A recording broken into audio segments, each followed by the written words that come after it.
ফিল্টাৰৰ পানী অলপ মই এইদৰে উতলাই গৰম কৰি লৈছোঁ। ইয়াতে নিমখ এচামুচ দি দিছোঁ।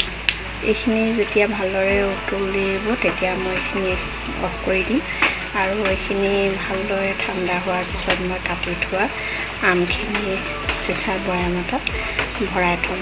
এইদৰে বছৰলৈ সংৰক্ষণ কৰিব পাৰি বুলি মই ভিডিঅ' এটাত পাইছিলোঁ, তাকে এইবাৰ মই প্ৰথম কৰি চাইছোঁ। কেনেকুৱা হয় কৰি চালেহে গম পোৱা যাব। এইখিনি ভালদৰে উতলাৰ পিছত মই গেছটো অফ কৰি দিম আৰু নিজে নিজে ঠাণ্ডা হ'বলৈ দিম।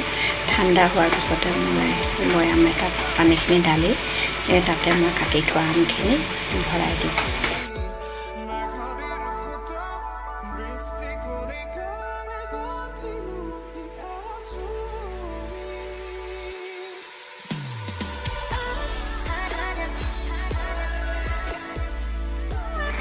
কাটি থোৱা আমখিনি মই এইদৰে খাইনাৰ বৈয়াম এটাত ভৰাই দিছোঁ।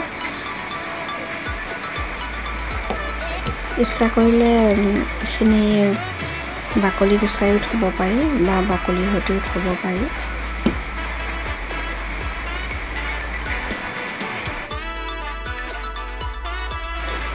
দুটা আম কাটি মই এতিয়া এইদৰে আইনাৰ জাৰটোত ভৰাই দিছোঁ।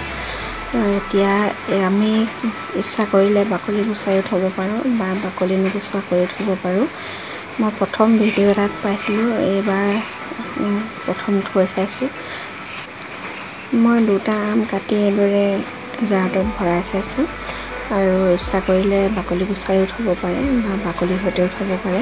এতিয়া মই যিখিনি পানী উতলাই ৰাখিছিলোঁ নিমখ দি, এইখিনি ঠাণ্ডা হোৱাৰ পিছত মই এতিয়া ইয়াক ভালকৈ ঢাক খোৱাকৈ মই ঢালি দিম।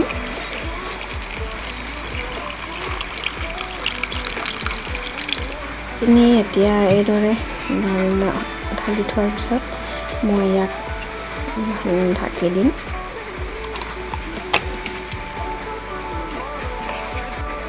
সকলো আম সম্পূৰ্ণ পানীৰে ঢাক খাই থাকিব লাগে, তেতিয়া ভাল হৈ থাকে। মই বাঁহগাজো এইদৰে কাটি পানীত দি সংৰক্ষণ কৰি ৰাখোঁ। আমটো অৱশ্যে আগতে কৰি পোৱা নাই, মই ভিডিঅ' এটাত পাইছিলোঁ, তাকে এইবাৰ প্ৰথম কৰি চাইছোঁ। কেনেকুৱা হয় এতিয়ালৈকে গম পোৱা নাই, কেইদিনমান ৰখাৰ পিছতে গম পাম কেনেকুৱা হয়। কিন্তু ভিডিঅ'টোত এবছৰৰ কাৰণে সংৰক্ষণ কৰি থ'ব পাৰি বুলি কৈছিলে। যেতিয়া আম শেষ হ'ব আৱতৰত আমি ইয়াৰ পৰা উলিয়াই পদিনা চাটনি বা কিবা চাটনি বনালে তাৰ লগত দি খাব পাৰোঁ, নতুবা মাছৰ লগত আমি জোলো বনাই খাব পাৰোঁ আমৰ সৈতে। এইদৰে ঢাকনখন লগাই দিব লাগে, বাহিৰৰ বতাহটো যাতে নাপায়। আৰু প্লাষ্টিকৰ পাত্ৰত থোৱাতকৈও আইনাৰ পাত্ৰত থ'ব পাৰিলে ভাল হয়। ভিডিঅ'টো যদি ভাল লাগিছে লাইক কমেণ্ট কৰিব আৰু আগলৈ আমি ভিডিঅ' পাই থাকিবৰ বাবে চেনেলটো ছাবস্ক্ৰাইব কৰিব বুলি আশা কৰিলোঁ।